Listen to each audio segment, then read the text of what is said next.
This is an ABC News special report. Now reporting, George Stephanopoulos. Good afternoon. We are coming on the air right now because President Trump is about to speak from the diplomatic room of the White House, reporting on the longest foreign mission of his presidency. The president just back from 13 days in Asia, China, Japan, South Korea, Vietnam, and the Philippines. The nuclear threat from North Korea high on the agenda, trade as well.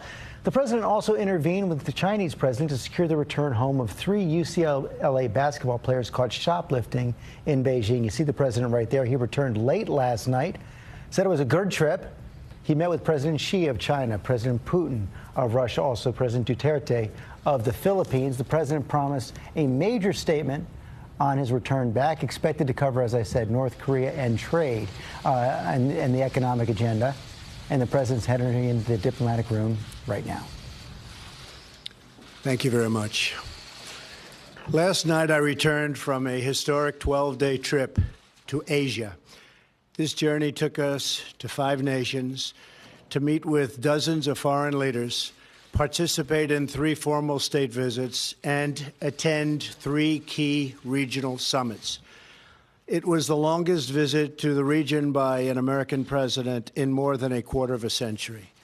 Everywhere we went, our foreign hosts greeted the American delegation, myself included, with incredible warmth, hospitality, and most importantly, respect.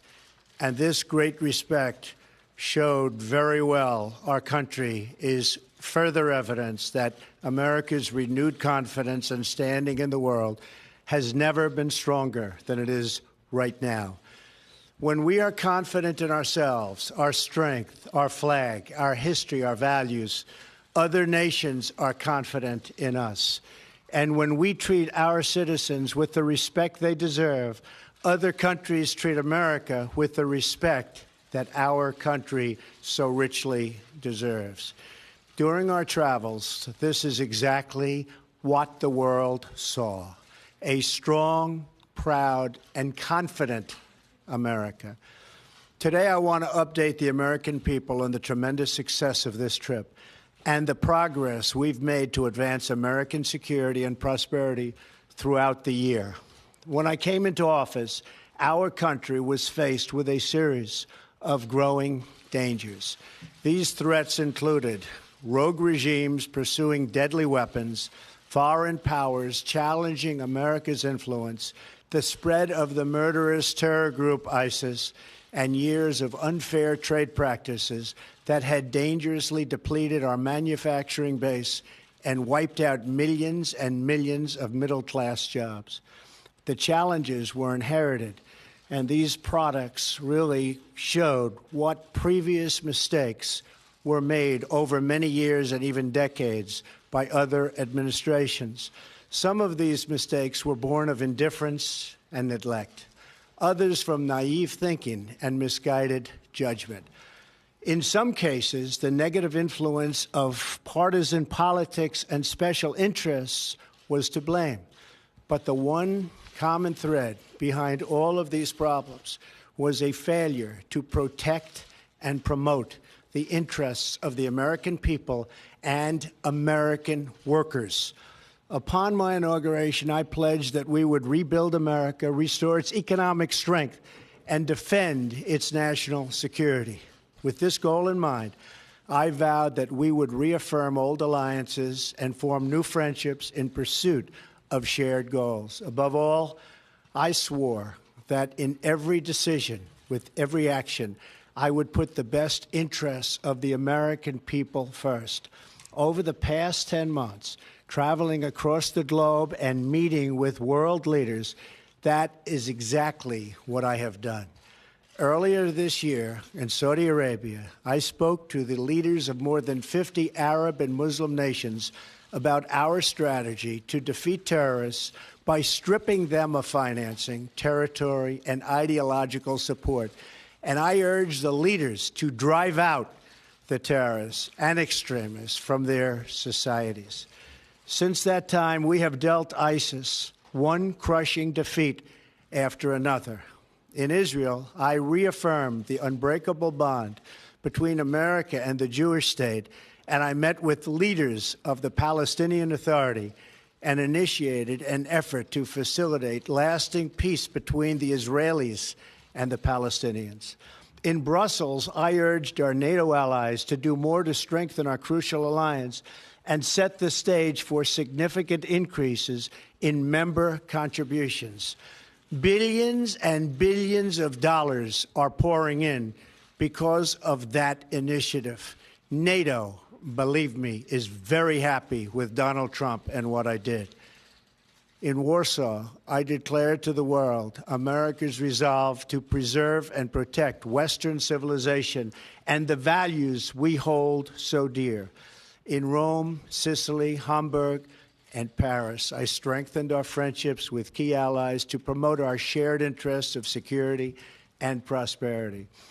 In September, at the United Nations General Assembly in New York, I urged that the nations of the world join in confronting rogue regimes that threaten humanity and laid out a model for international cooperation grounded in respect for sovereignty and the responsibilities that come with it. On each trip, I have worked to advance American interests and leadership in the world. And to each of these places, I have carried our vision for a better, a vision for something stronger and sovereign, so important, sovereign and independent nations rooted in their histories, confident in their destinies, and cooperating together to advance their security, prosperity, and the noble cause of peace. It was this same vision that I carried to Asia 2 weeks ago. And it was this same commitment to you, the American people, that was always at the forefront of my mind and my thinking. Our trip was defined by 3 core goals. First, to unite the world against the nuclear menace posed by the North Korean regime, a threat that has increased steadily through many administrations and now requires urgent action. Second, to strengthen America's alliances and economic partnerships in a free and open Indo-Pacific, made up of thriving independent nations respectful of other countries and their own citizens, and safe from foreign domination and economic servitude. And third, to finally, after many years, insist on fair and reciprocal trade. Fair and reciprocal trade. So important. These 2 words, fairness and reciprocity, are an open invitation to every country that seeks to do business with the United States. And they are a firm warning to every country that cheats, breaks the rules, and engages in economic aggression like they've been doing in the past, especially in the recent past. That is why we have almost an $800 billion a year trade deficit with other nations. Unacceptable. We are going to start whittling that down, and as fast as possible. With these goals, it was my profound honor to travel on this journey as your representative. I explained to all of the world leaders and across Asia how well the United States is doing. Economic growth has been over 3% the last 2 quarters and is going higher. Unemployment is at its lowest level in 17 years. The stock market has gained trillions of dollars in value since my election and has reached record highs. We are massively increasing our military budget to historic levels.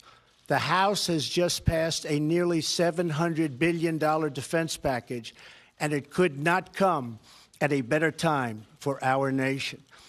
Once again, our country is optimistic about the future, confident in our values, and proud of our history and a role in the world. I want to thank every citizen of this country for the part you have played in making this great American comeback possible. In Asia, our message was clear and well received. America is here to compete, to do business, and to defend our values and our security. We began our trip in Hawaii, to pay our respects to brave American service members at Pearl Harbor and the United States Pacific Command, the guardian of our security and freedom across the Indo-Pacific region. As our country prepared to observe Veterans Day, we remembered the incredible sacrifices and courage of all of the veterans whose service has preserved our liberty and a way of life that is very special. We also thanked military families for their support for our brave servicemen and women. From Hawaii, we traveled to Japan, a crucial U.S. ally and partner in the region. Upon landing in Japan, my first act was to thank the American service members and Japanese self-defense forces who personify the strength of our enduring alliance. Prime Minister Abe and I agreed on our absolute determination to remain united to achieve the goal of denuclearized North Korea. Shortly following our visit, Japan announced additional sanctions on 35 North Korean entities and individuals. Japan also committed to shouldering more of the burden of our common defense by reimbursing costs borne by American taxpayers, as well as by making deep investments in Japan's own military. This will include purchases of U.S. advanced capabilities, from jet fighters to missile defense, systems worth many, many billions of dollars, and jobs for the American worker. Prime Minister and I also discussed ways we can deepen our trade relationship based on the core principles of fairness and reciprocity. I am pleased that since January of this year, Japanese companies have announced investments in the United States worth more than $8 billion, 17,000 jobs. Thank you. Oh, they don't have water. That's okay. What? Oh, it's okay. Oh.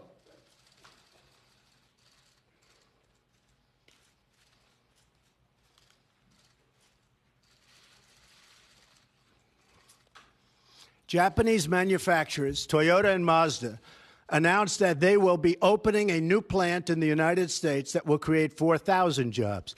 We also signed agreements between our nations to enhance infrastructure development, increase access to affordable energy, and advance our foreign policy goals through economic investment. From Japan, we traveled to another key American ally in Asia, the Republic of Korea. My official state visit to South Korea was the first by an American president in 25 years.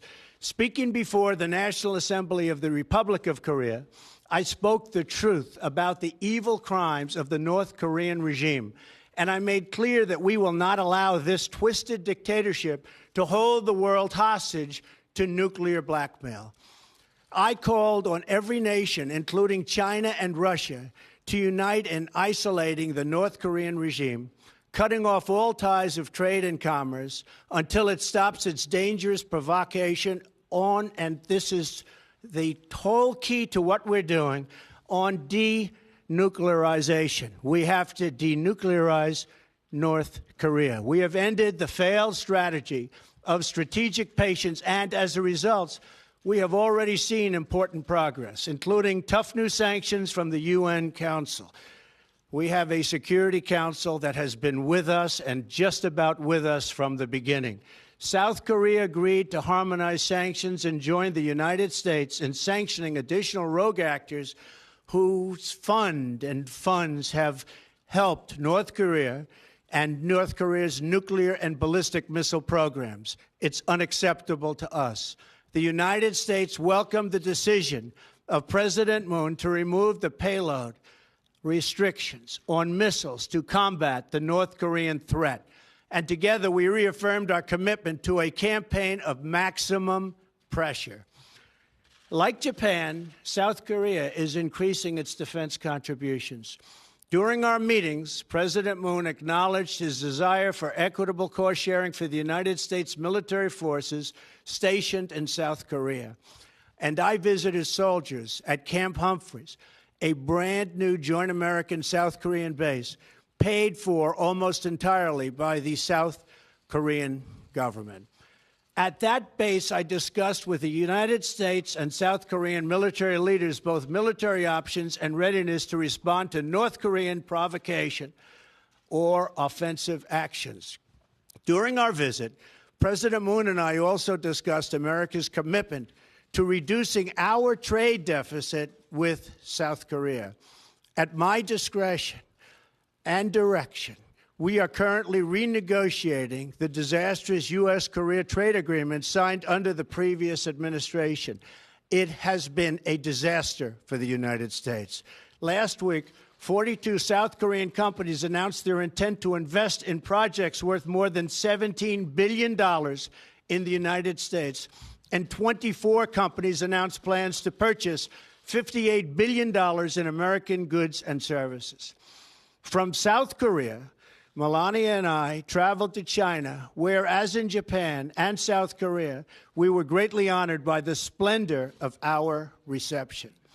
Our trip included the first official dinner held for a foreign leader in the Forbidden City since the founding of the modern China, where we enjoyed a very productive evening hosted by President Xi and his wonderful wife, Madame Peng.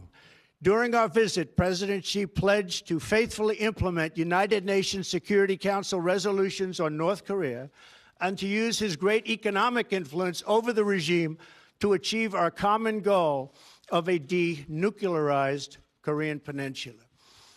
President Xi recognizes that a nuclear North Korea is a grave threat to China, and we agree that we would not accept a so-called freeze-for-freeze agreement like those that have consistently failed in the past.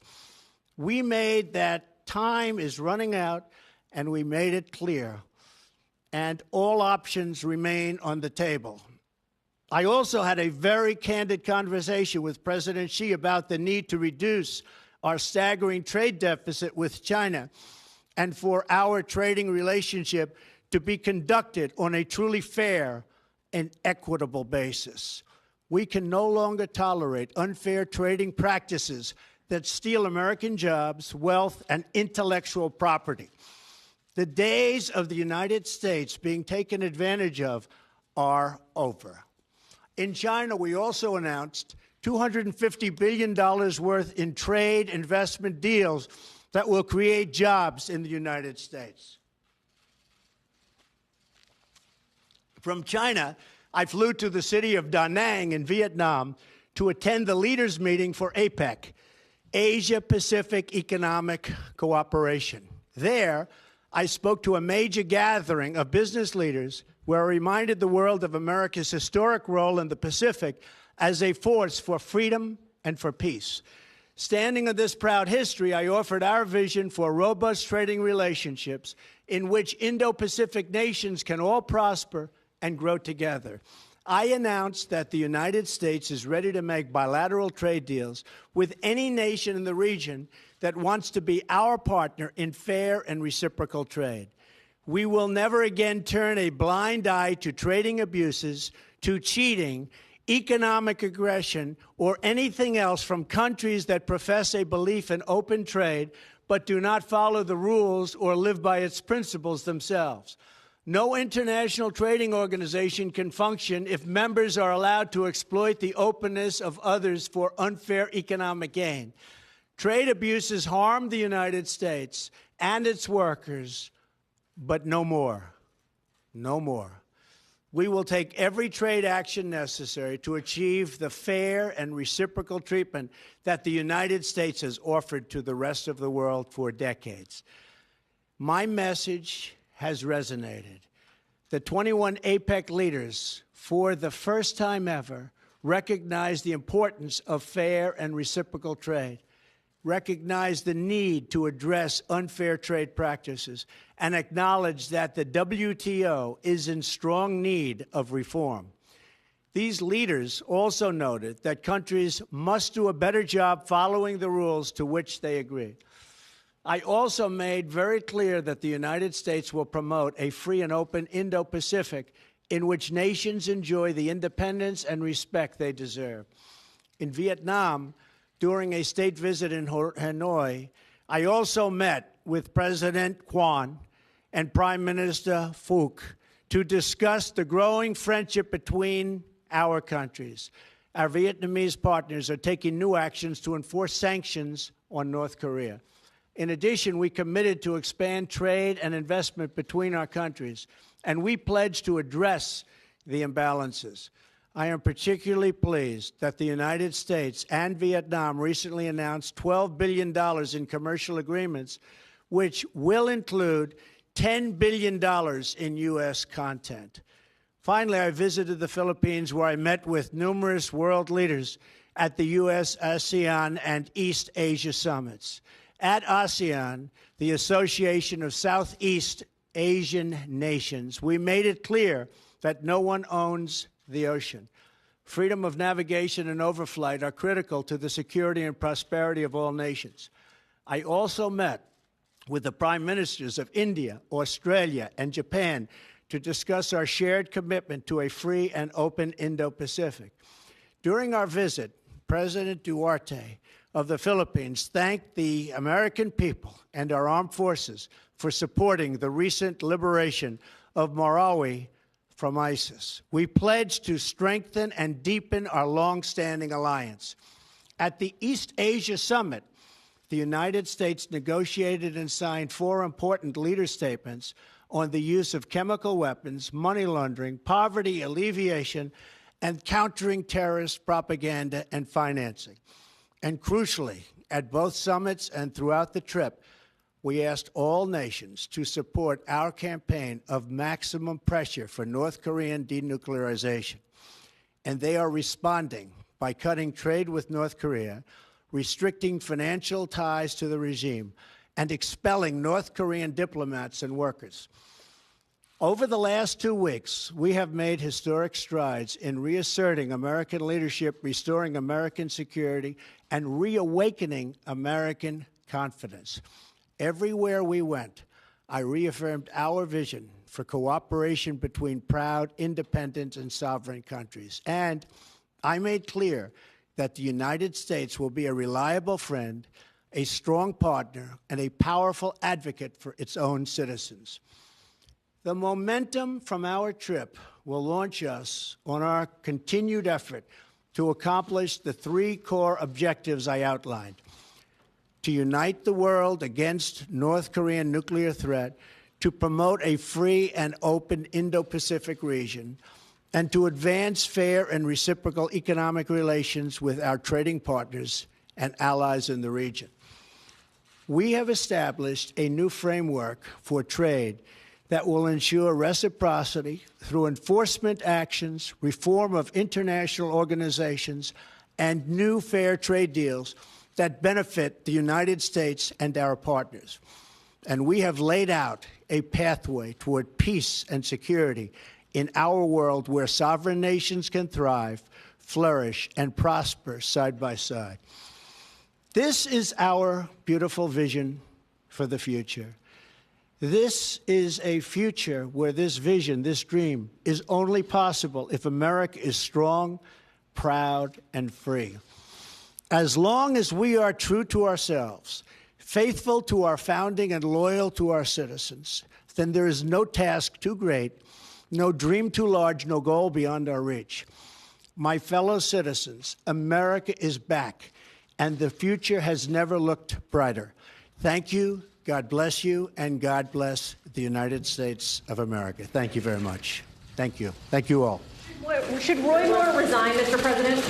Do you believe his accusers? Do you believe the accusers of Roy Moore, Mr. President? Should he resign? You see the president there leaving the diplomatic room, refusing to answer questions about Roy Moore, that embattled Republican Senate candidate down in Alabama who's been faced with allegations of sexual misconduct dating teenagers when he was in his 30s. Republican support for him on Capitol Hill has collapsed right now. The president not wanting to weigh in on that. What the president did do is give a report on his 13-day visit to Asia, saying the world saw a strong, proud, and confident America on that trip. He laid out the 3 goals that he had in a country-by-country report: uniting the world against North Korea, strengthening economic alliances, and getting fair and reciprocal trade. I want to bring in our chief global affairs anchor, Martha Raddatz, for more on this right now. Remarkable in a couple of ways, Martha. Number one, a real broadside against his predecessors there, saying that all of his predecessors had made mistakes, naive thinking, misguided judgment, neglect, a failure to protect and promote American interests. The president also laid out those goals. Not a lot of concrete evidence of actual steps to achieve those goals. Yeah, a lot of tough words there, George, and the trip had a lot of dazzle. He said he was working on relationships. We can all recall that he had kind words about Vladimir Putin. He had kind words about China, but there was really nothing substantial done. So we heard a lot of tough words. We heard about this confidence, but it made me think of the latest ABC Washington Post poll. 60% of those polls do not trust Donald Trump to act responsibly with North Korea. 53% say American leadership has gotten weaker under President Trump, and we still have that looming problem of North Korea. President Trump was handed that problem. If we don't already, we will have a North Korea capable of putting a nuclear weapon on an intercontinental ballistic missile, but that remains a huge problem and a huge threat that is yet to be solved. Although the rhetoric on North Korea over the last several weeks, Martha, has been toned down a bit. It seems to have been toned down, and North Korea hasn't launched a missile or had any tests in well over a month, and that's something everyone is looking at. They're not sure why that happened, but the president on this trip specifically did tone down his rhetoric, except for that one tweet where he called Kim Jong-un short and fat. Yeah, after he was called old by Kim Jong-un. That's okay, right. Martha Raddatz, thanks very much. I want to go to Capitol Hill right now. Our chief congressional correspondent, Mary Bruce, there on Capitol Hill. You heard the president, actually, you didn't hear the president talk about Roy Moore there, even though he had said he was going to address this when he got back in the United States. Perhaps we'll hear from him on another front. But as I said, as the president is refusing to speak out right now, Republicans on Capitol Hill have completely abandoned Roy Moore.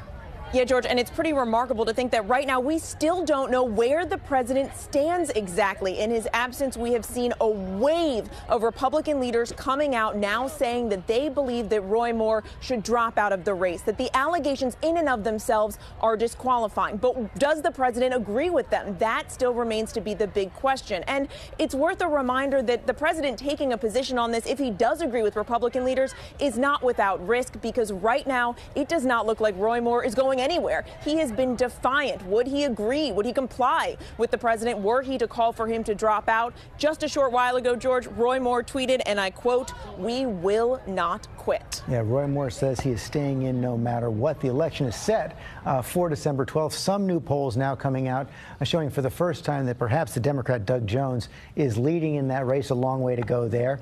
There will be much more tonight on World News with David Muir. You can also get the latest news anytime by downloading the ABC News app.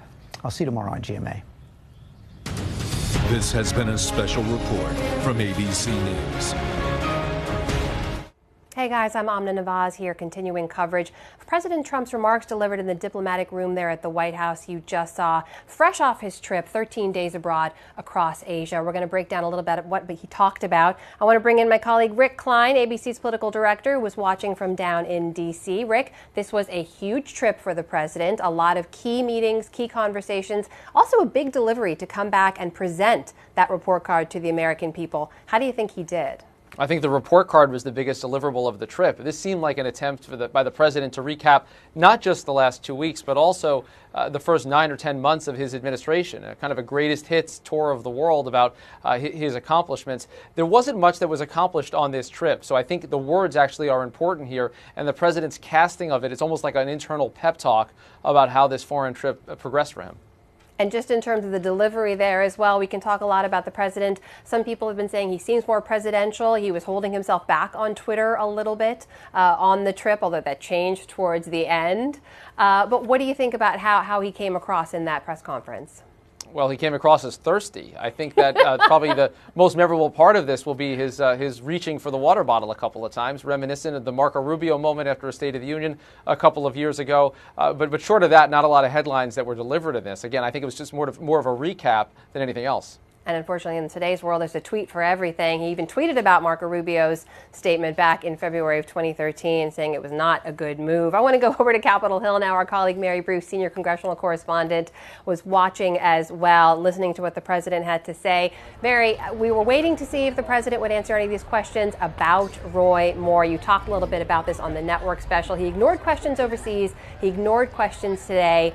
How do we not yet know how the President of the United States feels about this incredibly controversial candidate?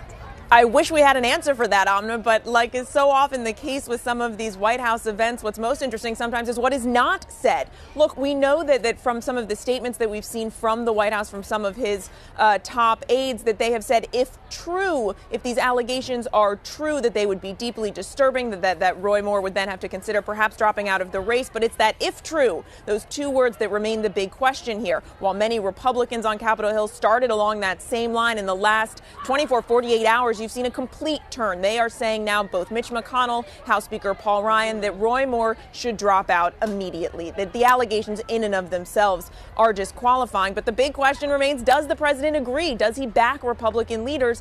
And if he does, what will Roy Moore do? Will he drop out? Because while the sentiment up here on Capitol Hill really has taken a turn against Roy Moore in Alabama, it's a very different story. Our teams on the ground there have heard from many who continue to ardently support him.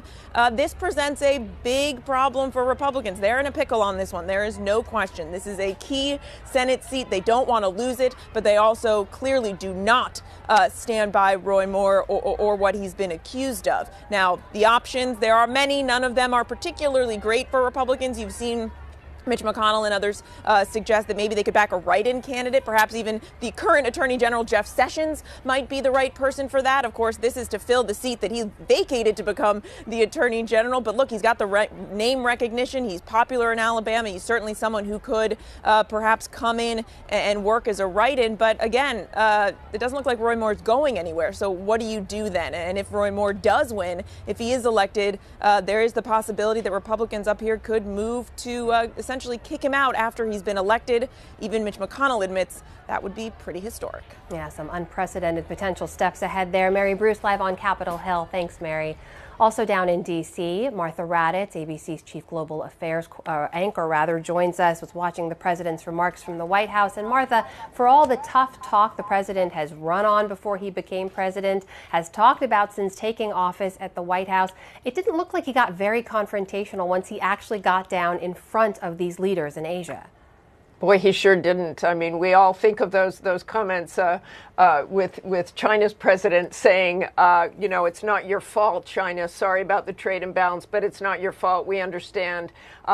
Kind words about Vladimir Putin, saying, I believe he means it. When he said he didn't interfere with our election, he later said President Trump later said he supports our intelligence agencies, but it was hard to forget those prior comments about Vladimir Putin. This was largely a ceremonial trip. You can't really point to anything substantial that he did. He did build up relationships, he said. They rolled out red carpets everywhere. I think he said it was the biggest, best red carpet anywhere. And if those relationships do matter, they definitely matter. But you also wonder whether those foreign leaders looked at Donald Trump and said, this is a president who loves all this pomp. He loves all these red carpets. We're going to play to that. So they may have think they had an upper hand there. And again, you just go back to what our problems are right now. The biggest looming problem being North Korea. Yes, they've got tougher sanctions. We don't know whether those sanctions will do any good.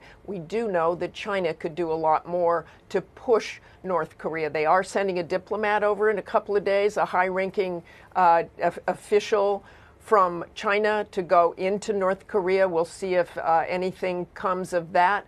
The president did not name North Korea a state sponsor of terrorism. There was some thought that he might do that. That, too, is largely symbolic, but it would squeeze North Korea once again and continue to isolate North Korea. Martha Raddatz live there in our Washington, D.C. bureau. Thank you, Martha. Back now to the White House and that diplomatic room where President Trump just delivered those remarks. ABC's senior White House correspondent Cecilia Vega was in the room. She's now out on the North Lawn. Cecilia, for all the tough talk, as we mentioned, the president not coming through with a lot of substantive material from this trip, but they seem to be holding it up as tremendously successful, waving the flag to say that this went really, really well for them. Yeah, I think he called it a tremendous trip before he got to the podium today. Really, this was just a chance for the president to recap his trip, I suppose, without the filter of reporters who've been covering it, because the takeaway of the coverage so far is that, as Martha was saying, as you just said, Amna, there have been very few tangible deliverables out of this trip. The expectation, I think, for many White House observers was that the president would use this speech today to, as Martha said, add North Korea to the list of state-sponsored terror countries. He did not do that. In a weird way, I guess, sort of went down the list of countries he'd visited, ticked them off the list one by one, and then a lot of the reporters, I think, were sort of scratching their heads, went down the list of another foreign trip he took from Saudi to Europe. So he really, I don't know, sort of gave a little recap there. I don't know if you could hear at the end of his statement, I asked him about Roy Moore. That really is the elephant in this room right now in the White House, whether the president thinks Roy Moore should drop out of this race, whether the president believes his accusers. The president looked over at me, heard the questions, came over to us as I was asking them, and then waved and walked out. So this is not something he wants to talk about right now in any way, shape, or form, Amna. Cecilia Vega live for us at the White House. Thanks, Cecilia. Back over now to Rick Klein. And Rick, one last question on this trip I wanted to get to. You know, for all the things the president talked about before he went over there, for all the things he's saying he talked about with foreign leaders, there's a lot in there about what he didn't say in front of many of these leaders too, calling China to the carpet for press freedoms or the lack thereof. They're talking about human rights abuses in many of these countries. None of that was discussed, either in the readouts from conversations or in public comments. Yeah, this was non-confrontational Trump on his best behavior. And that's one reason he was received as warmly as he was, is that there was a lot of fear in the foreign capitals meeting with these leaders that he would call them out and demand things and have that kind of bellicose campaign rhetoric. That was largely gone. He was on a love fest with foreign leaders, talking about what a great rapport he had with leader after leader. Often, and several times actually, the official readout that we heard from the White House was different than what we heard from another government. We were told that by the American side that he did bring up human rights with the leader of the Philippines. We were told by the other side that it didn't come up, just to cite one example. So I think the president tried to restrain himself throughout. He also, I think, to some observers' minds, showed naivete along the way in thinking that he could just talk about things and bring a lot of action. But clearly the president felt good about this trip, and I think that's one reason that he's on a tour now, or on an effort now to try to hype what was accomplished, even if it was pretty minimal. To hype and to stay hydrated while he's doing that too. We talked about good behavior though, and it seemed like even his Twitter habits were on pretty good behavior while he was overseas. It felt like towards the end of the trip something flipped, and all of a sudden we saw Trump in full glory on his Twitter account, tweeting about everything from Hillary Clinton to Kim Jong-un to politics back here in the States, and sort of a series of tweets, including these kind of schoolyard taunts that he's been trading with Kim Jong-un, saying, why would he insult me by calling me old when I would never call him short and fat. But there's someone else tweeting too, and that is Roy Moore. As Cecilia mentioned, the elephant in the room this morning. He tweeted very strongly saying he is not quitting, that the values he stands for are the values that Alabamians will vote for. We haven't heard from the president on this yet. Rick, where are we? How is this going to play itself out? Well, the president's position is still where it was last week, which was that if these allegations are true, the expectation on behalf of the White House would be that he gets out of the race. That's where most Republicans were last Thursday, last Friday. The story has shifted significantly since then, as more accusers have come out against Roy Moore, and as the political realities of this have come into even sharper focus. Just in the last couple of hours, we've seen reporting suggesting that internal polling conducted by Republicans suggesting that Roy Moore would lose badly to the Democratic candidate. And now you've got several senators musing openly, not just that he should drop out, but that if he were elected president, that he should be immediately kicked out of the Senate, that there should be a very rare mechanism to disqualify him from office entirely and take him out of the Senate. So they have picked things up quite a bit. One person that's still defending him, of course, is Steve Bannon, the president's one-time former top aide who's now at the Breitbart news agency. His reporters have been trying to discredit the allegations. He is still publicly on the side of Roy Moore, which does leave the big question: where is President Trump, and is he going to step in? It's not clear that his statement would carry any weight. Roy Moore could continue to run even if Donald Trump tells him he wants him gone and kind of orders him off. But it would matter quite a bit for a Republican Party that's trying to bracing with the fallout of either losing a Senate seat or retaining it, but having a guy that's so vile that they think should be immediately kicked out of the Senate. And Rick, we've had Mitch McConnell weigh in now very publicly talking about the possibility of a write-in candidate, floating this idea before the election has even happened now. This is a soundbite I want to play for you and get your take on the back end. Mitch McConnell speaking earlier today at a Wall Street Journal conference when he was asked about Roy Moore. Here's what he had to say. Roy Moore should withdraw. The women who've come forward are completely credible. His campaign is collapsing. And from a Republican point of view, it produces a dilemma. And so I think it's safe to say that if he were to be sworn in, he would immediately be in a process before the Senate Ethics Committee under which the women would be sworn in. He would be asked to testify under oath as well, and it would be a rather unusual beginning. And Rick, that is an understatement there, a rather unusual beginning. But this is a very real potential problem for the Republicans who already have a full plate, who are already trying to push through some major agenda items, who are already very busy trying to do the work of doing their work. Where is this going to end up?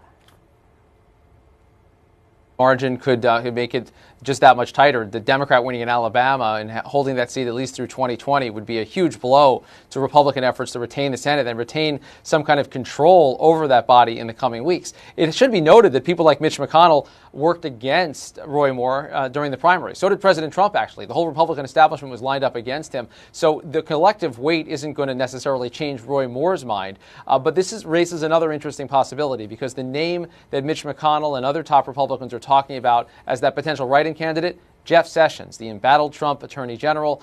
We are told that he's happy in his job, but the one person that maybe could make him reconsider that would be President Trump. It would need someone with near universal name ID, respect inside the Republican Party to pull off a feat like this.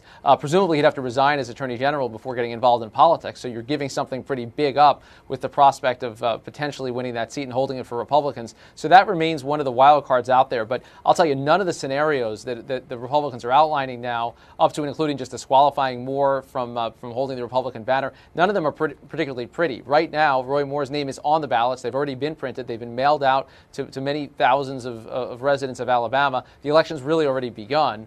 December 12th is the final election day, and right now the Democrat stands a pretty good shot of winning in one of the reddest states of the nation. We're all going to be watching that election, of course, with a lot of interest, and other stories around it is too. Rick Klein, our ABC's political director. Good to talk to you, Rick. Thanks. I'm getting a sip of water right now, Amna. You Please can do. Everybody out there, stay hydrated, too. Thanks for joining us. Hey, for continuing coverage of all of these stories, head over to abcnews.com anytime. Get the latest right there, or download the ABC News app. Get all of those headlines right to your phone or mobile device. For now, I'm Amna Nawaz, and I'll see you back here soon.